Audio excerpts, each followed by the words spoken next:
Mesdames et messieurs, bonjour et bienvenue à notre édition hebdomadaire de Mission Midget 3, notre balado-diffusion traitant du hockey Midget 3 à travers le Québec.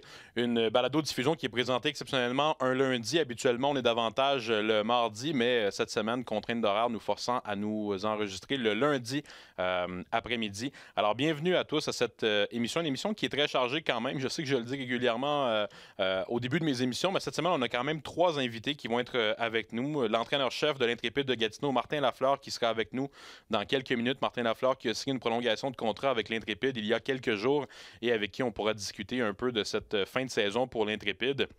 Et je vous présenterai également deux entrevues un peu plus spéciales. Une avec l'entraîneur des gardiens de but des Estacades de Trois-Rivières, Jimmy Appleby, qui est un ancien gardien de la Ligue de hockey junior major du Québec, qui a une belle histoire lui aussi quand même, parce qu'il a arrêté sa carrière un petit peu plus tôt que ce qu'on aurait pu croire lorsqu'il était plus jeune et lorsqu'il gardait les filets, notamment avec les Estacades au niveau Midget 3. C'est un bon gardien de but qui a finalement mis un terme à sa carrière plus rapidement, mais qui donne maintenant de son temps avec les Estacades comme entraîneur des gardiens. Je vous en reparlerai dans quelques minutes. Et j'ai également une entrevue particulière avec un ancien joueur de Ligue de hockey Midget 3 du Québec du nom de Yannick Landry qui a un parcours lui aussi qui est assez unique. Je ne veux pas trop vous en dévoiler tout de suite, je vais vous l'expliquer un petit peu plus tard, mais c'est un ancien joueur des Élites de Jonquière qui a joué dans la Ligue il y a tout près de 25 ans maintenant, que les amateurs connaissent probablement moins, mais qui a une histoire assez particulière que j'ai bien hâte de vous parler dans la deuxième portion de notre balado-diffusion. Avant d'aller à Martin Lafleur, je voulais quand même prendre le temps de souligner un peu ce qui s'est passé dans les derniers jours au niveau des résultats sur la glace, parce qu'on approche de la fin de saison quand même. Il reste 2 week-ends d'activité à la saison régulière avant que ça se termine pour cette saison régulière 2019-2020. La nouvelle de la semaine, c'est bien sûr la victoire des cantonniers de Magog, les champions de la saison régulière qui, avec une fiche de 31 victoires, 6 revers et 2 revers en prolongation, sont les champions du calendrier régulier avec 3 matchs à disputer encore cette saison. Ça s'est officialisé samedi avec une victoire contre les Lions du Lac-Saint-Louis. Ils avaient encore une fois eu une belle semaine aussi avec des victoires contre Châteauguay et le Collège Charlemagne mercredi et vendredi. Et samedi, ça a été chose faite. Alors félicitations aux cantonniers qui ont dominé de bout en bout cette saison régulière. Du début à la fin, ils ont été au sommet. Et pour une troisième année de suite, ils entreront en séries éliminatoires avec beaucoup de momentum et en étant dans les favoris. L'an dernier, c'était les Chevaliers de Lévis qui étaient les favoris pour les séries éliminatoires, mais Magog était deuxième. Et cette année, ils seront les favoris en amorçant les séries éliminatoires. Ils seront à domicile jusqu'à la fin. S'ils se rendent évidemment jusqu'en finale des séries, seront à surveiller. Mais depuis 3 ans, on peut quand même lever notre chapeau à Félix Potvin et à son équipe là-bas qui font du bon travail. Vous le savez probablement, au hockey Midget 3, c'est pas facile d'aligner 3 saisons consécutives comme ça et d'être dominant à ce point comme l'ont été les cantonniers. Alors félicitations à eux et pour cette belle saison qui a été réussie. Encore une fois, on pourra en reparler dans les prochaines semaines avec Félix Potvin notamment, assurément. Sinon, je voulais parler quand même de la semaine des Estacades qui ont signé 3 victoires cette semaine, mercredi, vendredi et dimanche. 4 victoires de suite pour les Estacades. Les Élites de Jonquière sont allés chercher 2 victoires en Outaouais également. Ils avaient un long voyage à faire à Gatineau et ça a porté fruit avec 2 victoires de 3-0 et 5-2 contre l'Intrépide. Il y a eu également 2 victoires pour les Vikings de Saint-Eustache qui recevaient Amos ce week-end. 4 victoires de suite pour les Vikings. Châteauguay a une défaite mercredi dernier, mais a ensuite enchaîné 2 victoires ce week-end également, vendredi et dimanche soir. Et sur une note un peu plus négative, du côté des Forestiers d'Amos qui étaient à Saint-Eustache ce week-end, ça fait une 6e et 7e défaite consécutive, tout comme pour les Gaulois de Saint-Hyacinthe qui ont eux aussi perdu leurs 7 derniers matchs. Alors évidemment, en fin de saison, c'est pas une séquence qu'on souhaite. Dans le cas des Forestiers, on a perdu quand même, il faut le dire, quelques éléments dans les dernières semaines, soit du côté des blessures ou soit avec des rappels dans la Ligue de hockey junior major du Québec, et ça semble avoir fait mal un peu à leur profondeur de l'équipe. On verra quand même s'ils pourront redresser la situation avant le début des séries. Et dans le cas des Gaulois, on parle d'eux depuis le début de l'année comme l'équipe haute de la Coupe TELUS. Alors c'est sûr que c'est probablement pas une séquence que rêvait Marc-André Gonda avant de commencer les séries éliminatoires d'avoir 7 revers de suite.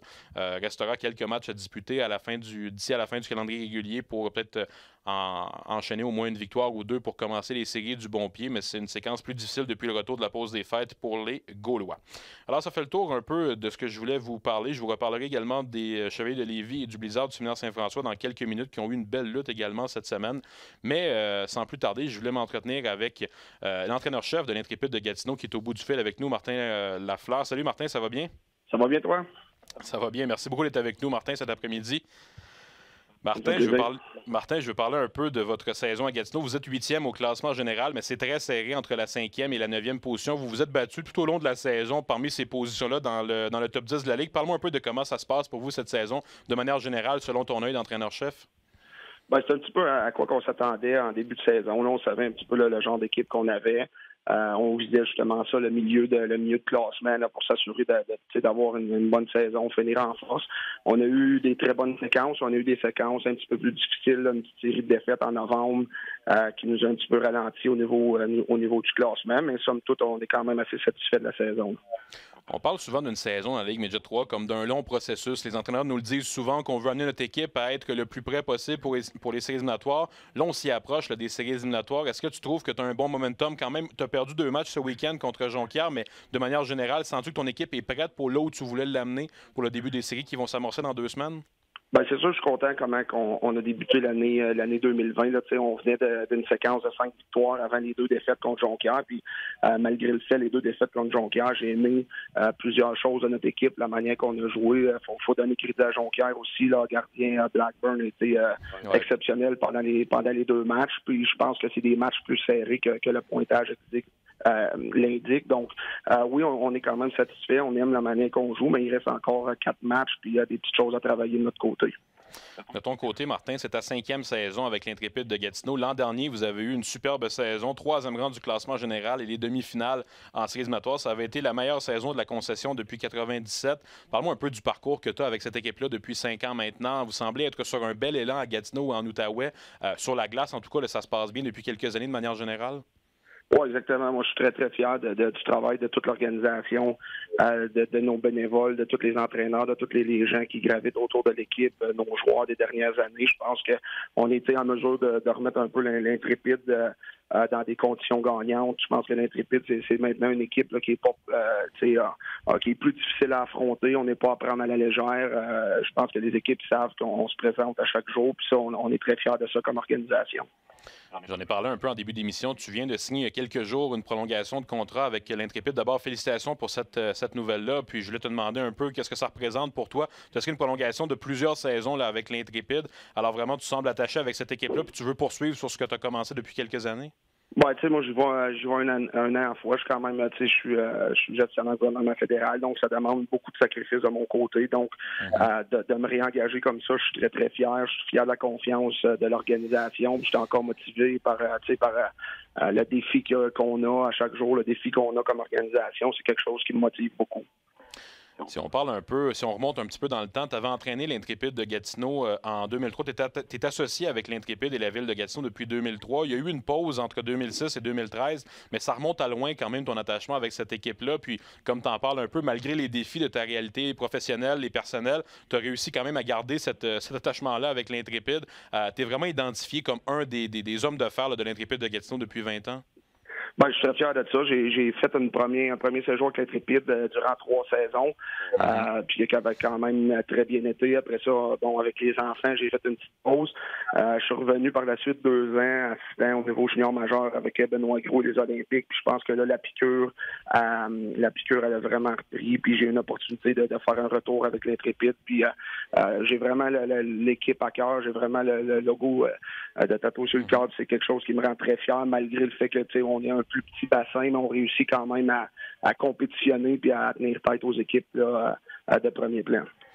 Quand tu traces un peu des comparatifs entre le passage que tu as eu dans la Ligue entre 2003 et 2006 et celui que tu as maintenant depuis 2015, qu'est-ce qui te frappe le plus peut-être? Je sais que ça n'a pas fait non plus, ça fait pas 25 ans entre les 2 séjours, mais est-ce qu'il y a des choses qui t'ont surpris quand tu es revenu dans cette Ligue-là, tant au niveau hockey qu'au niveau de peut-être comment ça se passe au 2e étage, comment la Ligue avait évolué en 15 ans? Je pense que la Ligue a définitivement évolué. Je pense que la Ligue essaye à chaque année de s'améliorer, autant sur la glace, autant qu'hors glace. Je pense que c'est juste au niveau de la technologie, au niveau de l'informatique, je pense que ça a beaucoup changé. Les outils à notre disposition. Je pense que la vitesse du jeu aussi, si on compare à mon premier séjour, là, c'est incroyable. Puis il y a une autre chose, je pense que c'est la parité dans la Ligue. Depuis quelques années, là, c'est sûr qu'il y a des fois des équipes qui se détachent, comme l'an passé, Lévis, cette année, Magog sont constants, mais quand on regarde le classement, les équipes de milieu de peloton, je pense que c'est vraiment, vraiment serré. Je pense que quelques années, il y avait tout le temps pas mal des équipes, c'était plus difficile. Puis là vraiment, il y a une belle parité dans la Ligue. Si on regarde un peu l'Intrépide, vous faites partie des équipes qui sont éloignées des grands centres, comme on dit, les équipes un peu de région. Parle-moi un peu du programme que vous avez là-bas avec l'Intrépide et qui a beaucoup de succès quand même. Puis quand on le compare parfois avec d'autres programmes, sans critiquer personne non plus, mais l'Intrépide fait partie des équipes en région qui ont eu le plus de succès dans les dernières années aussi. Oui, exactement. Je pense qu'on a une réalité. Là. On est un bassin receveur qu'on appelle. Je pense qu'on a un bon programme au niveau de la région, au niveau du hockey, du sport-études là, qui est chapeauté par Alain Sancartier et puis toute son équipe. Je pense qu'ils font un travail incroyable au niveau de l'encadrement des jeunes. Puis ça se reflète, puis c'est payant au niveau Midget 3. Après ça, l'enseignement qu'ils ont au fil des années, on est en mesure justement de mettre des bonnes équipes et des bons joueurs sur la glace. Martin, en terminant, les séries éliminatoires, j'en parlais, s'amorcent dans 2 semaines. Maintenant, il reste 2 week-ends. Parle-moi de ce que tu veux travailler avec ton équipe d'ici le début des séries éliminatoires. Il reste quelques matchs et quelques entraînements. Sur quoi on va se concentrer vraiment pour amorcer ça? De notre côté, on veut garder, je pense, les choses quand même assez simples. On veut travailler sur notre constance, sur notre manière de réagir à différentes situations. Là, peu importe le pointage, on doit s'assurer de jouer de la même manière, de la bonne manière. Donc, on va vraiment mettre l'emphase là-dessus. Notre éthique de travail au niveau des entraînements, puis notre constance au niveau des matchs, je pense que c'est quelque chose qu'on veut s'assurer de bien travailler puis d'être prêt dans 2 semaines. Un gros merci, Martin. C'était un plaisir de te parler aujourd'hui. Bonne chance pour les séries éliminatoires et puis on se parlera probablement au cours des séries ou l'an prochain. Parfait, merci beaucoup. Merci beaucoup, Martin. Bonne journée. Bonne journée. Alors voilà, c'était Martin Lafleur, entraîneur-chef de l'Intrépide de Gatineau depuis 2015-2016. Maintenant, un des entraîneurs actifs avec le plus d'ancienneté et le plus de matchs disputés, Martin Lafleur, qui dirige une bonne équipe cette saison avec l'Intrépide qui seront à surveiller en séries éliminatoires. Il y a une autre chose dont je voulais vous parler un peu quand j'avais parlé tantôt des équipes qui ont bien fait ce week-end. Il y a une course qu'on a surveillée aussi ce week-end dont je voulais vous parler, celle pour le 2e rang du classement général entre les Chevaliers de Lévis et le Blizzard du séminaire Saint-François. Ces 2 équipes-là sont au coude à coude depuis quelques semaines pour le 2e rang du classement général, qui est quand même symbolique comme tel, mais ça reste 2 équipes qui ont une belle rivalité ensemble puis qui voulaient avoir l'ascendant sur l'autre. Ce week-end, Lévis a gagné ses 2 matchs alors que le Blizzard a perdu ses 2 matchs. Ça semble vraiment avoir été un point déterminant dans cette course-là, puisque maintenant Lévis a 8 points d'avance sur le séminaire Saint-François avec 4 matchs à jouer contre 3 matchs à jouer pour le Blizzard du séminaire Saint-François. Alors on verra d'ici à la fin de la saison ce que ces 2 équipes pourront donner, mais ils ont une belle lutte et aussi une belle lutte au niveau individuel, puisque les 2 meilleurs marqueurs de la Ligue viennent de ces 2 formations-là également. Alexis Morin du Blizzard du séminaire Saint-François et Elliot Lavoie des Chevaliers de Lévis qui ont chacun 54 et 52 points depuis le début de la saison. Le séminaire Saint-François, on en a parlé à quelques reprises cette année, c'est pas compliqué, c'est une des meilleures attaques de la Ligue. En tout cas, au niveau individuel, ils sont dominants. 4 des 6 premiers marqueurs de la Ligue viennent du Blizzard, soit Alexis Morin, Tommy Cormier, Jérémy Sainte-Marie et Charles Boutin. Alors, on pourra les surveiller d'ici à la fin de la saison quand même, mais ce week-end, les Chevaliers ont presque confirmé qu'ils allaient remporter cette petite série rivalité entre ces 2 formations-là qui se battent évidemment chaque année et qui ont de bonne formation chaque année. Ce qui m'amène à vous présenter notre 2e entrevue de la semaine. C'est un grand plaisir pour moi de le recevoir et je voulais le présenter de la bonne manière. J'ai le bonheur de parler avec Yannick Landry, ancien joueur des élites de Jonquière qui a joué dans la Ligue il y a 25 ans maintenant. Et je voulais vous expliquer d'abord pourquoi je trouvais cette entrevue-là tellement intéressante à vous présenter. Sachez, mesdames, messieurs, que dans l'histoire de la Ligue, 38 joueurs au fil des ans, au fil des 44 ans de la Ligue, ont réussi à inscrire 100 points en une saison. On sait que les saisons Midget 3, ça a toujours été entre 40 et 45 matchs généralement. Alors 100 points, ça reste un exploit. Mais les 38 joueurs qui l'ont fait, l'ont tous fait avant 1995-96. Et Yannick Landry, en 1995-96, a été le dernier joueur à réussir cet exploit-là. En 44 matchs, il avait obtenu 36 buts et 64 aides pour 100 points exactement. Et croyez-le ou non, personne n'a jamais refait 100 points depuis 95-96. Alors j'ai au bout du fil le dernier marqueur de 100 points de cette Ligue-là, la Ligue Midget 3. Yannick Landry est avec nous. Salut Yannick, ça va bien? Oui, ça va bien et toi? Ça va bien. Merci beaucoup, Yannick, d'être avec nous aujourd'hui. C'est un grand plaisir de te parler un peu. Je viens d'introduire un peu le parcours que tu as eu. Parle-moi d'abord de ce que ça te fait quand tu entends ça, de savoir que tu es le dernier joueur de la Ligue à avoir fait 100 points en une saison. Ça fait quand même 25 ans maintenant. Est-ce que tu étais au courant de cette statistique-là? Oui, en effet, j'étais au courant. Toujours du coin de l'œil, à chaque saison, je regarde un petit peu ce qui se passe dans le Midget 3A. Puis, je savais que personne ne l'avait refait depuis la dernière fois en 95-96 quand je l'ai réalisé. Je sais qu'il y a des joueurs qui ont passé quand même assez proches, mais c'est sûr qu'après 25 ans, c'est c'est quand même étonnant là, que je sois le dernier à l'avoir fait. Là. Il y en a un qui est passé proche il y a quelques années, puis c'est un beau nom quand même. C'est Jonathan Drouin qui, au milieu de la saison, était remonté dans la Ligue de hockey junior majeur du Québec. S'il n'était pas remonté, bien évidemment, on ne saura jamais ce qui s'était passé, mais se diriger en tout cas vers une saison de 100 points, ça doit être une belle fierté quand même pour toi de pouvoir dire ça, de pouvoir t'en vanter, si on peut le dire comme ça, d'avoir été le dernier à l'avoir fait. Ben, c'est sûr. Je pense que c'est quand même une marque quand même là. Je veux dire, c'est pas tous les joueurs qui peuvent se vanter d'avoir fait ça. Bon, c'est pas quelque chose non plus que je me vante à tous les jours, mettons, là. Mais c'est sûr que c'est une fierté quand même pour moi. C'est une saison qui avait été là, tout simplement là, exceptionnelle. On avait vraiment une super équipe à Jonquière. On avait notre trio principalement là, mes deux alliés, là, on s'entendait super bien sur la patinoire. C'est ce qui a fait que j'ai été capable de réaliser là, 100 points durant cette saison-là. Là. Je voulais justement t'en parler un peu des souvenirs qui te reviennent de cette saison-là. Tes deux coéquipiers, Mathieu Pinault et David Dupéré, avaient terminé au 2e et au 3e rang des marqueurs du circuit, mais tu avais terminé quand même avec 20-25 points d'avance sur eux. Parle-moi des souvenirs qui te reviennent de cette saison-là, de manière générale, peut-être comment ça s'était passé. Vous aviez une bonne équipe cette saison-là à Jonquière et particulièrement ton trio, ça avait été dominant. Exactement. Dans le fond, c'est ça, David Dupéré, qui est un gars originaire du même coin que moi. Là. On a joué un petit peu dans notre hockey mineur ensemble. Donc, on se connaissait déjà. Donc, il y avait déjà une chimie qui était installée entre moi et lui. Et puis, Mathieu Pinault qui s'est joint à notre trio avec les élites, un gars de Bécomo, un marqueur naturel. Donc, c'est sûr que lui, il a cité là, vraiment là, avec moi et David. Puis, tout le long de la saison, disons que on a été constant, là, je dirais, là, tout le long de la saison. C'est sûr, pour pouvoir réaliser là, autant de points, c'est sûr que tu peux pas avoir de séquence du match en léthargie. Donc, on a été quand même constant tout le long de la saison. Puis, on avait vraiment une bonne équipe. Cette année-là, c'était nous ou les gouverneurs de plein de fois, en fait. On a gagné la Coupe Air Canada cette année-là. Mais je crois qu'on avait l'équipe là également là, pour gagner là, cet honneur-là. Mais cette fois, nous avait malheureusement vaincus en série éliminatoire. Te souviens-tu, Yannick, du moment où il a été inscrit ce 100e point-là? À l'époque, c'était quand même rare de le faire, puis c'est un exploit de le faire, mais on ne savait pas à quel point c'était spécial de le vivre, ce 100e point-là, parce que ça ne réarriverait pas avant un bon bout de temps maintenant. Est-ce que tu t'en rappelles quand tu l'as inscrit, ce 100e point-là? Ben oui, c'est certain. Disons qu'avant le match, j'avais 95 points.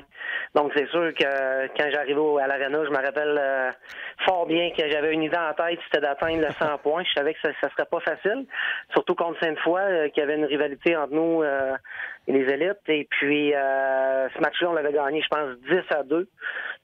Puis, j'avais réalisé mon 100e point. Je pense qu'il restait tout près de 3 minutes à faire au match. Wow. Même, je croyais même l'avoir réalisé en début de 3e période. Après 2 périodes, j'avais 4 points à ma fiche, mais je pense qu'il y a une passe qu'un joueur avait typé, là, si je peux m'exprimer ici. Puis la passe avait été réenlevée par après. Donc, quand j'ai marqué en début de 3e, je croyais que c'était mon 100e point. Donc, j'ai ramassé la rondelle. Finalement, en cours de période, j'ai une passe qui m'a été enlevée. Donc, il fallait que j'aille chercher une deuxième fois ce 100e point-là. Mais au bout de la ligne, je suis content de l'avoir fait parce que je tenais que mes 100 points soient des 100 points mérités aussi, là. Yannick, parle-moi un peu du parcours que tu as eu ensuite dans le hockey. Tu as joué 2 saisons dans la Ligue de hockey junior majeur du Québec avec Rouyn-Noranda et Sherbrooke. Tu t'es ensuite promené un petit peu partout au Québec jusqu'en 2013-2014. Tu as joué longtemps dans la Ligue nord-américaine, mais parle-moi un peu de ces années-là de hockey pour toi. Qu'est-ce que ça a été après la Ligue Midget 3A?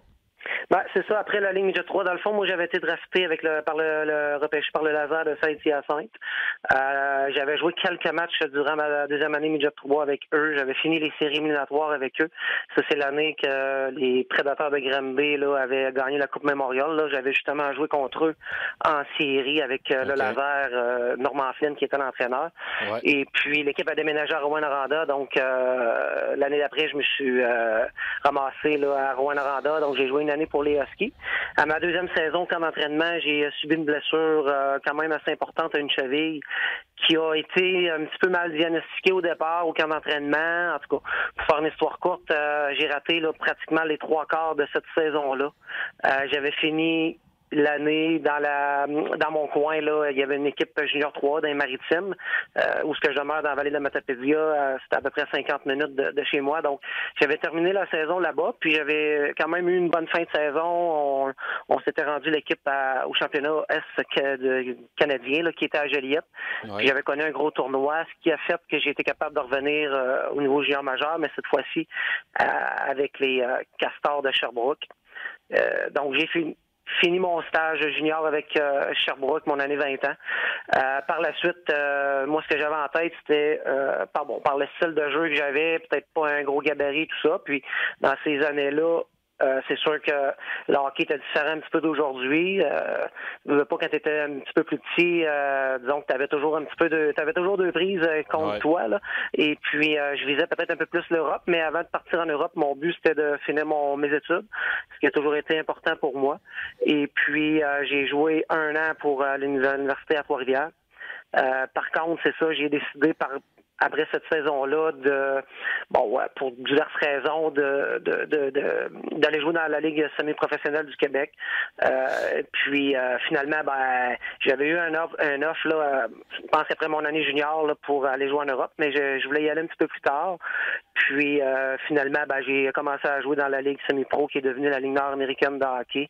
Et puis finalement, je suis demeuré dans cette ligue-là là, jusqu'en 2013, si je ne me trompe pas. Oui, tout à fait, jusqu'en 2013. Yannick, t'en parlais un peu de ta grandeur. Je voulais t'en parler également parce qu'il y a une tendance qu'on observe dans le hockey, c'est qu'à l'époque, en 95-96, un joueur je vois devant moi là, sur les prospects, 5 pieds, 8 pouces, je t'ai jamais rencontré en personne, mais c'est ce qu'on indique. On dirait que il y avait plus de difficultés à passer au hockey professionnel. Puis maintenant, quand on regarde ça, des joueurs de 5 pieds, 8 pouces, je te dis pas que c'est commun, mais il y en a beaucoup plus dans le hockey professionnel. Est-ce que parfois tu y penses, tu te dis que tu t'es peut-être été né à la mauvaise époque, comme on dit, puis que si tu avais fait cette même saison-là, en 2019-2020, tu aurais eu une chance différente de percer? Ça, on le saura jamais, c'est sûr, mais je pense que j'aurais eu un peu plus ma chance. Ça, je pense que j'aurais eu un petit peu plus ma chance. Est-ce que ça aurait fait que j'aurais joué dans la Ligue nationale? Ça, personne peut vraiment le savoir ou le dire. Par contre, c'est sûr qu'aujourd'hui, je pense que les petits joueurs ont un peu plus la possibilité de se faire valoir. Les joueurs qui sont rapides, l'accrochage qui est pas mal éliminé maintenant dans le hockey d'aujourd'hui. C'est sûr que j'aurais eu plus de chance. Comme je disais, j'avais toujours 2 prix, j'arrivais au camp d'entraînement, puis j'avais comme pas beaucoup de marge de manœuvre. Fallait toujours que je sois supérieur aux autres, en fait, parce que c'est sûr qu'à talent égal, c'était le gros joueur qui était pris. Mais ça, je me suis battu toute ma vie avec ça. J'ai été capable de percer le midget 3. Ma première saison, j'étais vraiment pas gros quand je suis arrivé au camp d'entraînement. Je me rappelle, à Jonquière, c'était tous des 15 ans qui devenaient 16 ans ou presque. Il y avait eu une victoire l'année précédente. Il y avait pratiquement pas de place sur la formation, sauf que j'ai connu probablement le meilleur camp de ma vie. Ce qui a fait, ce camp-là a fait, je pense qu'après, j'ai été capable là, de me faire un nom, là, si on veut, et puis d'avoir quand même une belle petite carrière au niveau hockey.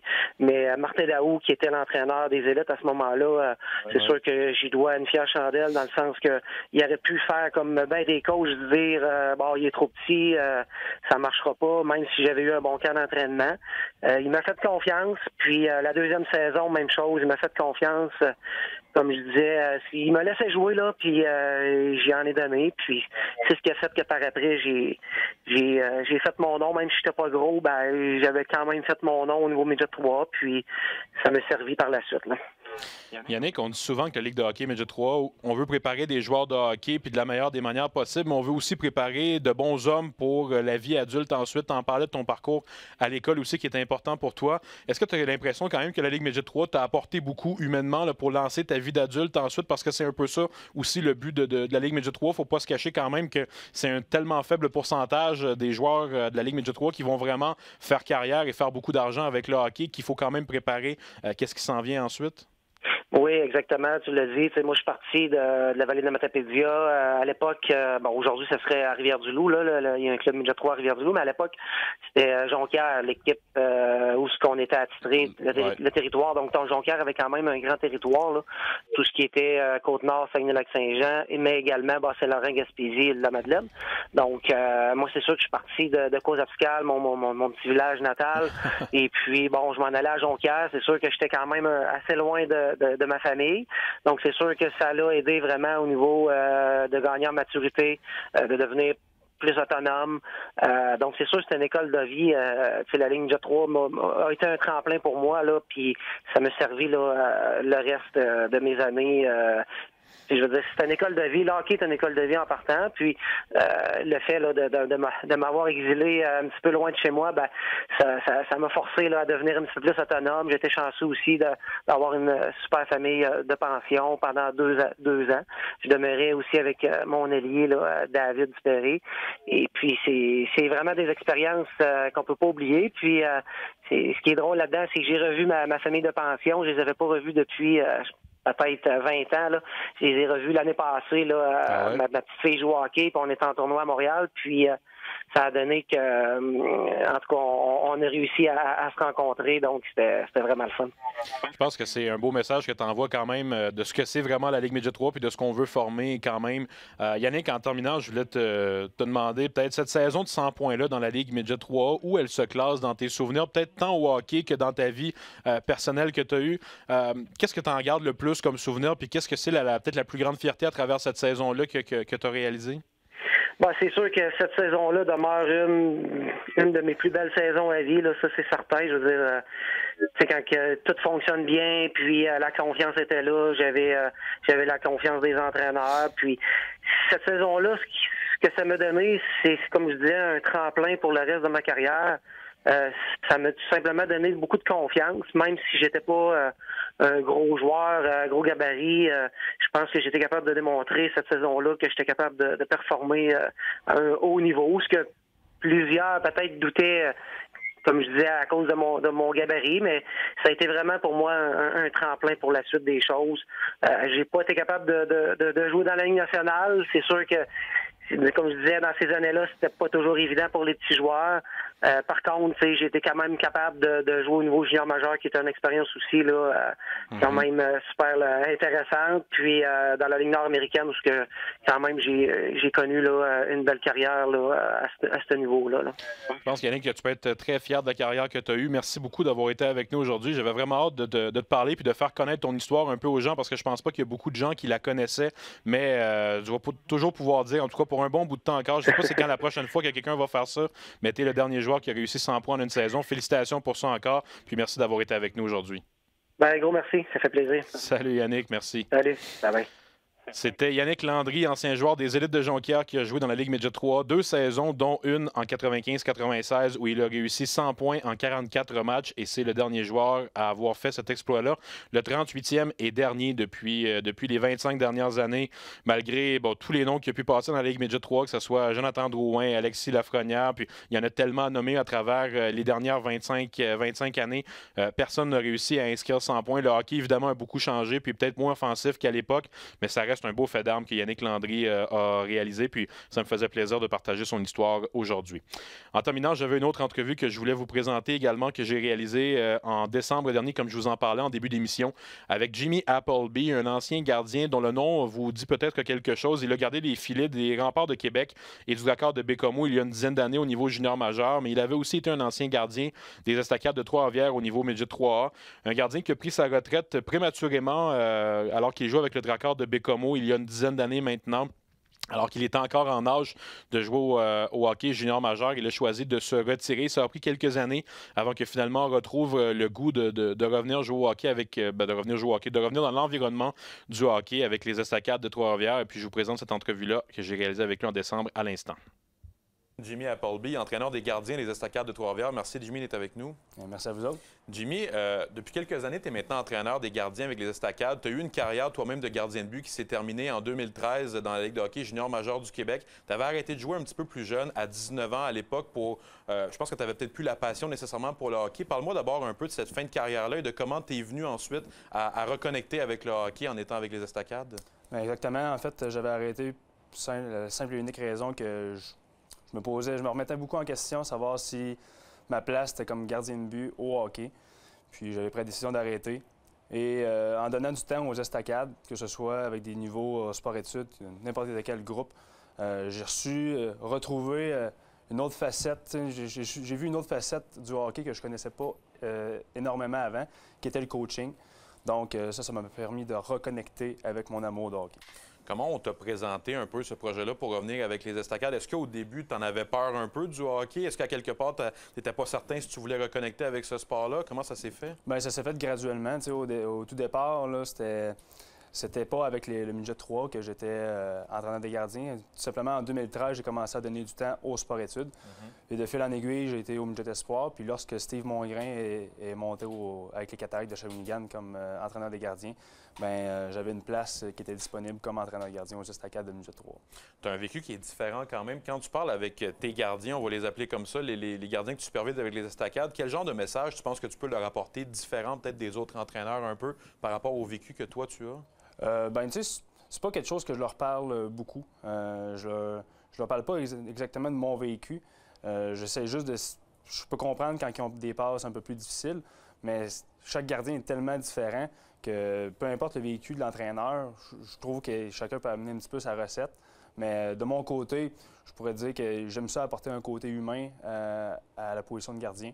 Ça fait en sorte que des fois, lorsque j'ai l'occasion de leur parler, que ce soit avant le match ou après un match, c'est plus un aspect mental que j'essaie de travailler avec eux autres, sans nécessairement devenir un psychologue, mais c'est plus ce côté-là que je comprends qui est très important pour un gardien de but. Sans rien enlever aux gens qui, toi, t'ont aidé dans ton parcours à toi, est-ce que tu sens que c'est quelque chose qui t'aurait aidé, toi, à l'époque, que tu as peut-être moins eu à l'époque, qui t'aurait aidé à continuer à rester avec le hockey quand tu étais dans le hockey junior majeur? Bien, tu sais, c'est sûr que ça a été un petit peu un clash lorsque je suis rentré junior majeur, puisque tout le long de mon parcours aux estacades, j'ai eu la chance d'avoir comme entraîneur des gardiens Steve Mongrain, qui était un entraîneur dont je m'inspire beaucoup.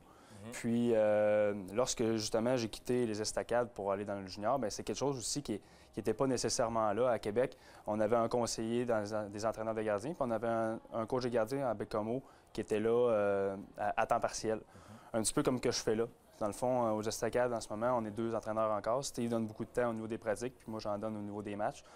Ça fait en sorte que ce mélange-là, je pense que ça peut être bénéfique pour un gardien. Lorsque, justement, comme Steve et moi, on est un petit peu pareil, on livre un petit peu le même message. En terminant, je te demanderais, Jimmy, quel genre de message tu as envie de laisser aux gardiens que tu vas avoir croisés, en qui tu vas avoir entraîné? Qu'est-ce que tu as envie qu'ils se rappellent de Jimmy Appleby comme entraîneur des gardiens? Bien, je pense que juste de leur rappeler que... Je sais pas comment je vais dire ça, mais je veux dire d'avoir du plaisir au hockey, de ne pas oublier que ça reste quand même un jeu, que oui, ça commence de plus en plus sérieux, mais à la base, si tu n'as plus de plaisir, t'es mieux de trouver quelque chose d'autre dans la vie. Sauf que puis les gardiens, ils savent qu'à chaque match, l'important, c'est de se concentrer un peu sur la recette, sur ta recette à toi, sur les points positifs, les points forts. Donc, je pense que s'ils se rappellent de ça, de moi, ça serait quand même assez positif. Merci beaucoup, Jimmy. C'est à toi.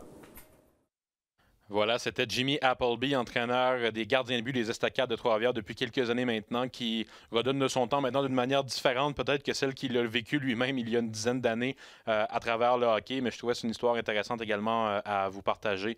Alors voilà, ça fait le tour un peu pour cet épisode qui était quand même assez chargé avec quelques entretiens que j'avais vraiment hâte de vous présenter. Je voulais vous mentionner en terminant les joueurs de la semaine au niveau de la Ligue de hockey Midget 3 du Québec. Justin Côté des Grenadiers de Châteauguay qui a réussi 4 buts cette semaine, dont 5 buts cette semaine en 2 matchs, dont un tour du chapeau contre le Collège Charlemagne. Et le joueur défensif William Blackburn, comme en parlait Martin Lafleur il y a quelques minutes, qui avait été excellent contre l'Intrépide. Eh bien, ça se traduit maintenant en tant que joueur défensif de la semaine. 2 victoires, dont une par blanchissage. 55 arrêts sur 57 tirs dirigés vers lui ce week-end. Une moyenne de 1,00 et un pourcentage d'efficacité de 965. Alors voilà, merci beaucoup à vous d'avoir été des nôtres cette semaine. Prochain épisode mardi prochain, le 25 février. Merci beaucoup à Roxane à la technique et à Luc Dansereau, producteur au contenu également avec nous à Mission Midget 3A. C'était un plaisir de vous présenter cette émission et on se retrouve mardi prochain.